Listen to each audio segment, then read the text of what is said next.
औरंगजेब की कब्र तोड़ने की कोई ज़रूरत नहीं है, आप उस पर शौचालय बनवा दो। स्वच्छ भारत मिशन चल रहा है, हम आजकल पूरी तरह से अपने इकोसिस्टम को लेकर बहुत जागरूक हैं, तो ऐसी जगहें तो बननी चाहिए देश में। मनोज मुंतशिर ने वो बात कही है जिससे भारत का एक बड़ा कलंक मिट जाएगा।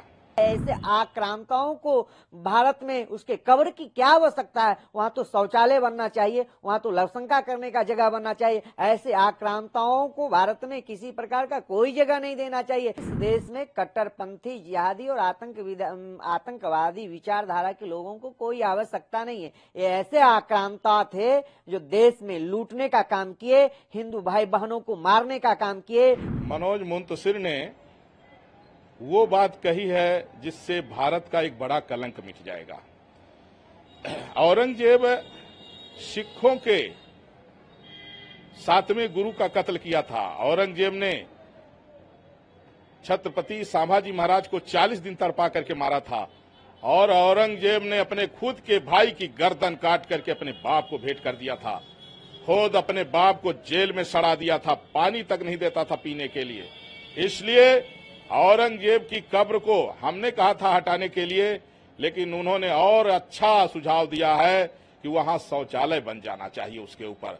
और मैं समझता हूं कि मुस्लिम समाज भी इससे खुश होगा, केवल आतंकवादी कट्टरपंथियों को छोड़ करके, क्योंकि कोई मुसलमान ये नहीं चाहता है कि कोई अपने गर्दन भाई की काट दे, बाप को जेल में डाल के सड़ा दे, पानी तक पीने को न दे।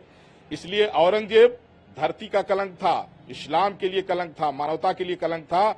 उसकी कब्र पर अगर शौचालय बनेगी तो निश्चित रूप से हम आर्थिक सहयोग भी करेंगे और उद्घाटन मैं ही करूंगा। लोगों को ये नहीं पता है कि इंसानियत सबसे बड़ी चीज है, मानवता सबसे बड़ी चीज है। आज कोई मुसलमान ये नहीं चाहेगा कि उसका भाई उसका गर्दन काट ले, कोई मुसलमान ये नहीं चाहेगा कि उसका बेटा उसको जेल डाल दे, कोई मुसलमान ये नहीं चाहेगा कि उसका बेटा उसको पानी बिना तड़पा दे। तो इसलिए औरंगजेब मुसलमानों के लिए कलंक था, सनातनियों के लिए कलंक था, धरती का कलंक था। और आतंकवादी भी इतना क्रूर नहीं हो सकता है जितना क्रूर औरंगजेब था।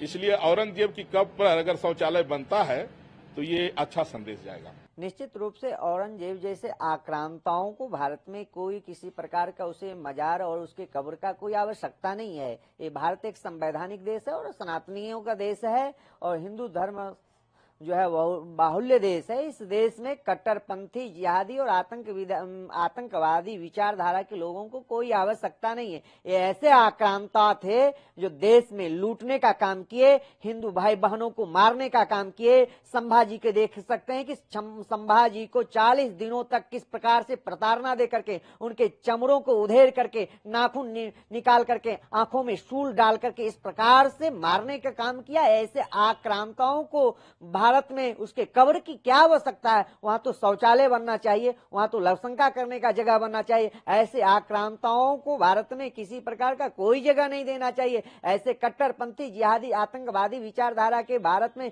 कोई आवश्यकता नहीं है। आप देख सकते हैं भव्य दिव्य ऐतिहासिक जहां भगवान का राम मंदिर बना, वहां पे कुछ ऐसे दूषित विचारधारा के लोग थे कि कह रहे थे वहां शौचालय बना दीजिए, वहां कह रहे थे अस्पताल बना दीजिए, वहां कह रहे थे कि उनके जो है मंदिर की क्या आवश्यकता है, मंदिरों से कोई रोजगार मिलता। मैं उनको भी चेतावनी देना चाहता हूं कि मंदिरों से लाखों लोगों को रोजगार मिलता है। अगर तुझे चश्मा की आवश्यकता है ता करके वो चश्मा लगा करके अयोध्या में भव्य ऐतिहासिक मंदिर देख करके लाखों लोगों को रोजगार को देख सकते हो कि कैसे वो अपने आप को जीवन यापन और परिवार का भरण पोषण करता है। मगर बराबर आक्रांता जो देश में लूटने का काम किया, देश में हाय हत्या करने का काम किया, देश में बर्बरता पूर्वक बहन बेटियों को इज्जत आबरू लूटने का काम किया, यहाँ तक कि सावा मन चोटी काटने के बाद, सावा मन जनेऊ उतारने के बाद भोजन करता था। वो यहाँ तक के छोड़ दीजिए जो अपने बाप को जल तक नहीं दे पाया, कैद में बंद कर दिया, अपने भाई को भी जो है सर धड़ से अलग कर दिया। और ऐसे तेज बहादुर जो देश के लिए, राष्ट्र के लिए, सनातन के लिए काम करते थे, उनको किस प्रकार से प्रताड़ना दे करके और सर धड़ से अलग करवा दिया था।